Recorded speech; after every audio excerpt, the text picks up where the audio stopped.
नमस्कार दोस्तों, स्वागत है आपका हमारे चैनल ज्ञान लो में। आज हम बात करेंगे आर वेरियस एनर्जी फॉर्म्स इंटरकन्वर्टिबल। क्या जो एनर्जी की जो सारी एनर्जी है अलग अलग फॉर्म में जो होती है तो वो क्या इंटरकन्वर्टिबल होती है। इंटरकन्वर्टिबल मतलब क्या है, एक से दूसरे में चेंज होना और दूसरी से फिर से जो तीसरी में चेंज होना या फिर से जो है अपनी फॉर्म में आ जाना। इंटरकन्वर्टिबल यानी कि एक दूसरे में कन्वर्ट हो जाना। तो क्या वेरियस एनर्जी फॉर्म्स जो हैं वो इंटरकन्वर्टिबल होती हैं, तो उसके बारे में जानेंगे। और law of conservation of energy जो है वो भी इसी के अंदर आएगा, तो उसके बारे में भी जानेंगे।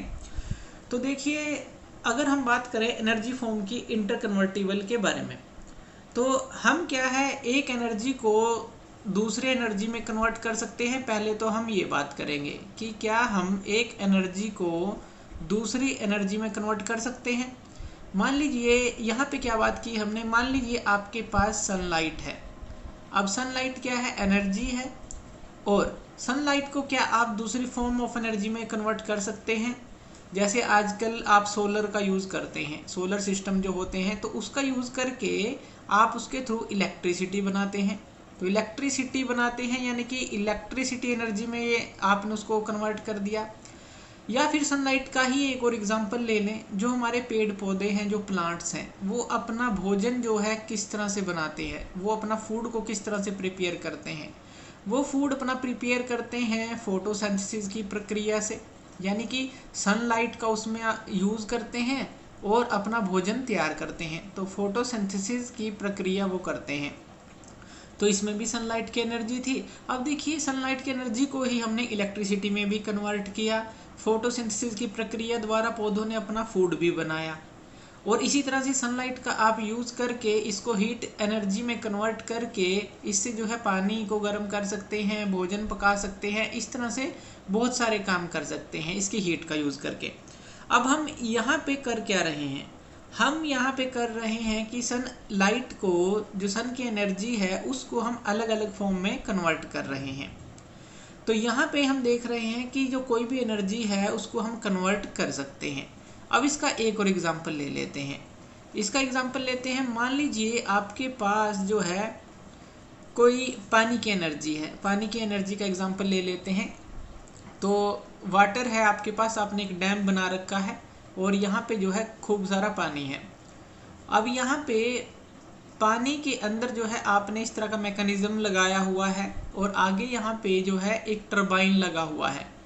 टरबाइन का काम क्या होता है, जो वाटर की एनर्जी है। अब जो वाटर यहाँ से आएगा, अब वाटर जो है वो यहाँ पे देखिए क्या थी, पोटेंशियल एनर्जी। जब यहाँ से ये आया पानी, तो यहाँ पे ये क्या हो गई, काइनेटिक एनर्जी। जितनी ज़्यादा काइनेटिक एनर्जी होगी उतनी इसके अंदर कैपेबिलिटी टू डू वर्क होगी। और यहाँ पे जब ये इसे स्ट्राइक करेगी तो ये जो है रोटेट करना स्टार्ट कर देगा, जो टरबाइन है। अब टरबाइन पे जो है ये जो सारी एनर्जी थी, पोटेंशियल एनर्जी, काइनेटिक एनर्जी, यहाँ पे हमें क्या मिली, मैकेनिकल एनर्जी। मैकेनिकल एनर्जी से फिर आगे जो है ये जो है जनरेटर से कनेक्ट होता है। जनरेटर फिर हमें देता है इलेक्ट्रिक एनर्जी। तो यहाँ पे क्या हो रहा है, देखिए एनर्जी का कितना कन्वर्जन हो रहा है। तो यहाँ पे आप देख सकते हैं कि पोटेंशियल एनर्जी से काइनेटिक एनर्जी, काइनेटिक एनर्जी से मैकेनिकल एनर्जी, मैकेनिकल एनर्जी से इलेक्ट्रिक एनर्जी। तो इस तरह से अगर आप देखें, इलेक्ट्रिकल एनर्जी से भी जो है आप मैकेनिकल एनर्जी को क्रिएट कर सकते हैं। जैसे घरों में आप फैन का एग्जांपल ले लें, तो आप क्या करते हैं, इलेक्ट्रिसिटी जो है उसका यूज़ करते हैं, इलेक्ट्रिक चार्ज का यूज़ करते हैं, और फैन जो है रोटेट करना स्टार्ट कर देता है, यानी कि वो मैकेनिकल एनर्जी में कन्वर्ट हो जाती है। तो मैकेनिकल एनर्जी को आपने इलेक्ट्रिकल एनर्जी में कन्वर्ट किया, इलेक्ट्रिकल एनर्जी को आप मैकेनिकल एनर्जी में भी कन्वर्ट कर सकते हैं। तो यहाँ से अगर हम देखें कि इंटरकन्वर्टिबल जो है एनर्जी जो है, कुछ एनर्जीज को हम इंटरकन्वर्टिबल कर सकते हैं, एक दूसरे में कर सकते हैं, या कहें कि जो एनर्जी है उसको हम डिफरेंट फॉर्म के अंदर कन्वर्ट जरूर कर सकते हैं। तो कन्वर्जन जो है एक फॉर्म से दूसरी फॉर्म के अंदर, अगर हम फॉर्म्स की बात करें तो वो हम कर सकते हैं। तो एनर्जी फॉर्म्स जो हैं इंटरकन्वर्टिबल जो हैं वो होती हैं, यानी कि मैकेनिकल से इलेक्ट्रिकल में आ गई, या पोटेंशियल से काइनेटिक, काइनेटिक से इस तरह से। तो कोई भी आप इसमें एग्जांपल ले सकते हैं, कुछ भी अगर आप इसमें लिखना चाहते हैं या कुछ भी समझाना चाहते हैं। तो बात कर लेते हैं अब law of conservation of energy की। जो law of conservation of energy है वो है क्या। अब लॉ ऑफ कंजर्वेशन क्या कहता है? Law of conservation of energy कहता है कि एनर्जी को हम ना तो क्रिएट कर सकते, एनर्जी को हम बना नहीं सकते, और एनर्जी को हम डिस्ट्रॉय भी नहीं कर सकते। फिर एनर्जी का हम क्या कर सकते हैं? इसको हम कन्वर्ट जरूर कर सकते हैं, कन्वर्ट एक फॉर्म ऑफ एनर्जी से दूसरी फॉर्म ऑफ एनर्जी में, या फिर दूसरी फॉर्म को फिर से दोबारा फर्स्ट फॉर्म में भी कर सकते हैं। कुछ एग्जांपल जैसे हमने देखे, मैकेनिकल एनर्जी से इलेक्ट्रिकल एनर्जी, इलेक्ट्रिकल एनर्जी से मैकेनिकल एनर्जी। तो आप इसको कन्वर्ट कर सकते हैं, लेकिन आप ना तो इसको बना सकते ना ही इसको डिस्ट्रॉय कर सकते। लेकिन एनर्जी को ट्रांसफॉर्म किया जा सकता है, और जो टोटल एनर्जी है इसके अंदर भी जो टोटल एनर्जी है वो हमेशा जो है अनचेंज्ड रहती है। जो टोटल एनर्जी है हमेशा वो अनचेंज्ड रहेगी। अनचेंज्ड यानी कि उसकी वैल्यू पे कोई फर्क नहीं पड़ेगा टोटल एनर्जी की। तो ये कैसे हो सकता है? चलिए इसका हम एक एग्जांपल लेते हैं।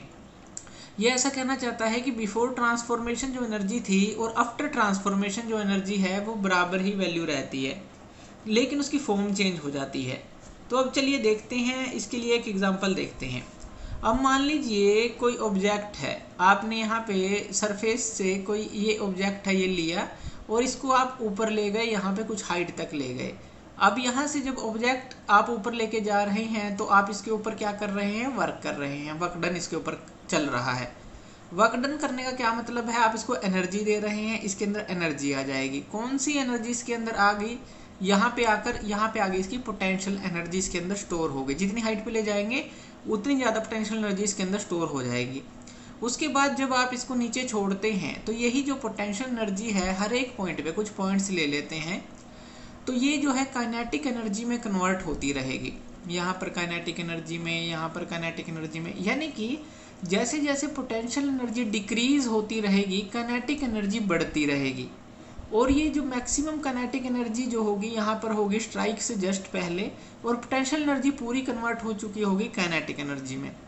और फिर जब ये सरफेस से टकराएगी तो वहाँ पर जो है एकदम से वो इम्पैक्ट में चेंज हो जाएगी, यानी कि प्रेशर में चेंज हो जाएगी जो इस सरफेस पे इम्पैक्ट करेगा। तो प्रेशर एनर्जी में यहाँ पे कन्वर्ट हो गई। तो इसके अंदर देखिए हमने क्या देखा, पोटेंशियल एनर्जी से वो काइनेटिक एनर्जी में चेंज ज़रूर हो गई। अब मान लीजिए जो टोटल एनर्जी है वो क्या रहेगी? Potential energy plus kinetic energy रहेगी। अब ये जो है हमेशा जो है कांस्टेंट रहेगी।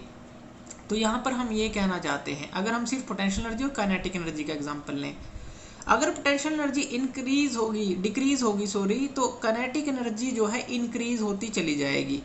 तो मान लीजिए जो है ये जितनी कम होगी उतनी ही ये बढ़ती चली जाएगी। तो इन दोनों का जोड़ जो है एक कांस्टेंट रहेगा, बराबर रहेगा, इन टोटल ही वही आएगा जो पहले था। बिफोर ट्रांसफॉर्मेशन है कि पोटेंशियल एनर्जी जितनी थी यहाँ, और फिर जो पोटेंशियल प्लस काइनेटिक एनर्जी जितनी थी यहाँ, टोटल एनर्जी उतनी ही रहेगी। यानी कि पोटेंशियल एनर्जी का फॉर्मूला क्या है? हम पढ़ चुके हैं mgh, प्लस काइनेटिक एनर्जी का फॉर्मूला क्या है? Half mv²।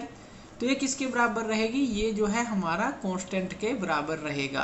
यानी कि टोटल एनर्जी जो है वो सम ऑफ काइनेटिक एनर्जी और जो पोटेंशियल एनर्जी का सम है वो टोटल मैकेनिकल एनर्जी जो है के बराबर ही रहेगा।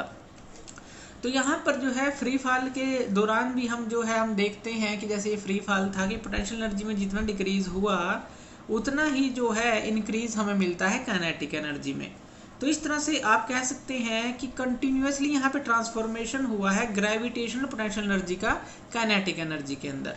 तो law of conservation of energy क्या कहता है कि हम कन्वर्ट कर सकते हैं एक फॉर्म से दूसरी फॉर्म में, लेकिन जो है हम उसको बना नहीं सकते और डिस्ट्रॉय नहीं कर सकते। तो ये है law of conservation of energy. Energy हमेशा हमारी कंजर्व रहती है, यानी कि अनचेंज्ड रहती है, कांस्टेंट रहती है।